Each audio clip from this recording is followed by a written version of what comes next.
Halo semuanya, masih di materi US IPS, di mana kali ini saya akan menjelaskan dari part sosiologinya ya, di mana waktu kemarin dibahas dari sisi geografi, kali ini kita ke sosiologinya, di mana yang pertama dibahas itu tentang lembaga sosial dan dinamika sosial.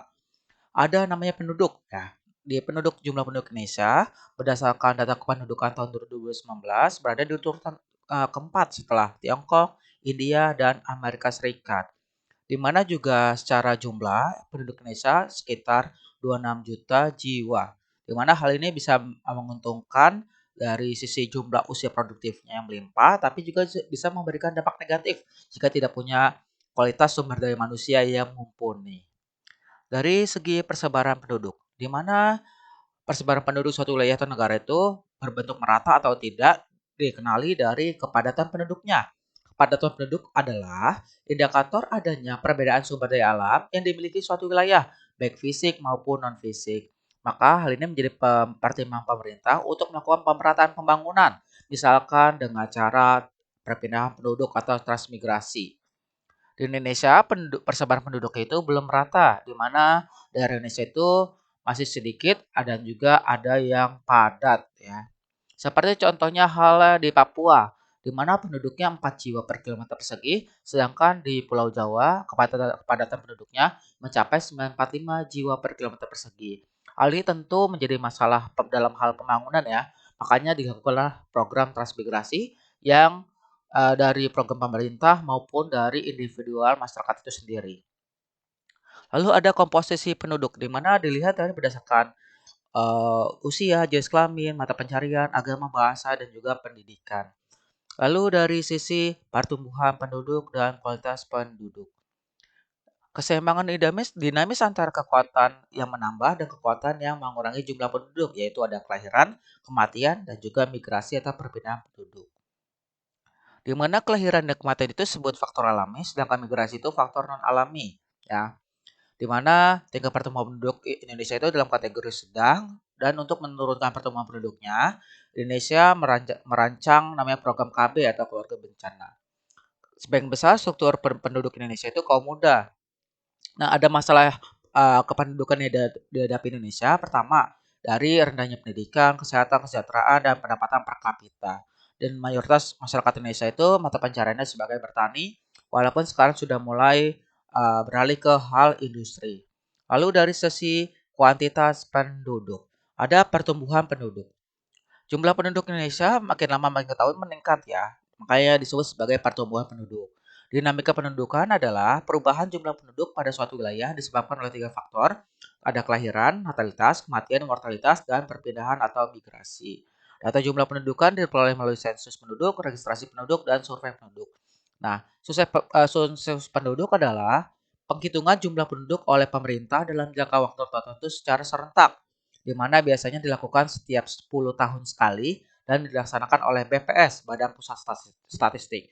Di mana dilakukan 2 cara, di mana ada yang sensus de facto, dihitung berdasarkan setiap penduduk yang ada di wilayah tersebut ketika sensus dilaksanakan. Dan ada yang sensus de jure, di mana yang dihitung tuh benar-benar yang bertempat tinggal di wilayah tersebut ya. Lalu ada survei penduduk.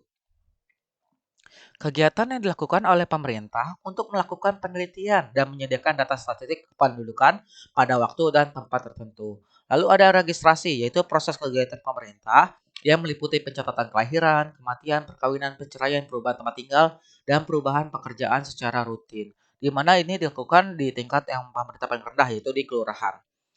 Lalu ada pertumbuhan penduduk, di mana ada pertumbuhan penduduk alami dan pertumbuhan penduduk total. Pertumbuhan penduduk alami, di mana pertumbuhan penduduk yang hanya menghitung selisih antara jumlah kelahiran dan juga jumlah kematian. Rumusnya P min kurang buka L min M kurang tutup. Di mana P-nya itu pertumbuhan penduduk, L-nya jumlah kelahiran, dan M-nya itu kematian. Lalu ada pertumbuhan penduduk total, di mana pertumbuhan penduduk yang menghitung selisih antara kelahiran dan kematian ditambah selisih antara imigrasi dan emigrasi. Rumusnya itu P sama dengan kurung buka L min M kurung tutup tambah kurung buka I kurang kurung tutup. Di mana P-nya pertumbuhan penduduk, L itu jumlah anak yang lahir hidup, dan jumlah M itu jumlah penduduk yang mati, I-nya itu jumlah imigran, E-nya itu jumlah emigran. Lalu dari sisi kelahiran, di mana kelahiran itu disebut juga fertilitas atau natalitas atau bahasa Inggrisnya birth, di mana kelahiran bayi yang terjadi pada suatu daerah dalam jangka waktu tertentu. Angka kelahiran atau tingkat kelahiran adalah jumlah bayi yang lahir pada setiap 1.000 orang dalam waktu 1 tahun. Ada ukuran-ukurannya nih angka kelahiran, di mana antara angka kelahiran dengan kematian sama ya, hampir mirip ya, cuma beda agak rumus sedikitnya aja. Lalu ada angka kelahiran kasar atau crude birth rate atau CBR. Banyaknya kelahiran hidup tiap 1.000 penduduk per tahun. CBR sama dengan B per P kali 1.000. CBR-nya itu crude birth rate atau angka kelahiran kasar, B-nya itu jumlah kelahiran dalam 1 tahun, P-nya jumlah penduduk pada pertengahan tahun, 1.000-nya itu sebagai konstanta. Ya. Di mana ada perhitungan contohnya itu eh, P sama dengan P0 tambah P1 bagi 2, di mana P0 itu jumlah penduduk awal, P1 itu jumlah penduduk akhir tahun. Lalu ada angka kelahirannya itu digolongkan menjadi 3, ada yang rendah jika CBR-nya itu kurang dari 20, kalau sedang CBR itu kurang di antara 20 sampai 30, sedangkan kalau tinggi itu CBR-nya lebih dari 30.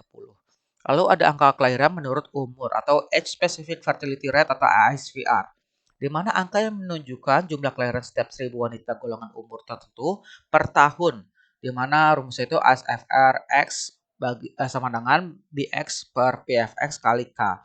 ASFR X itu angka kelahiran menurut kelompok umur X. BX-nya jumlah kelahiran pada wanita pada kelompok umur X, PF-nya itu PFX-nya itu jumlah wanita pada kelompok umur X, dan K-nya itu konstanta atau angka 1.000. Lalu X-nya itu sebagai umur wanita kelompok tertentu yang dihitung tiap 5 tahun seperti 15 sampai 19, 20 sampai 24 dan seterusnya. Lalu apa sih penunjang dari kelahiran atau pronatalitas? Pertama, adanya keinginan untuk mempertahankan diri.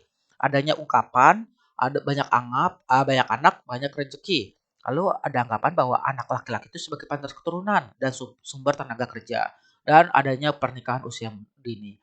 Lalu ada dari sisi faktor penghambatnya, ya kelahiran atau antinatalitas. Pertama, adanya program KB, adanya peraturan pemerintah dalam pembatasan tunjangan anak, adanya perasaan malu jika punya banyak anak, lalu yang terakhir adanya penangguhan pernikahan.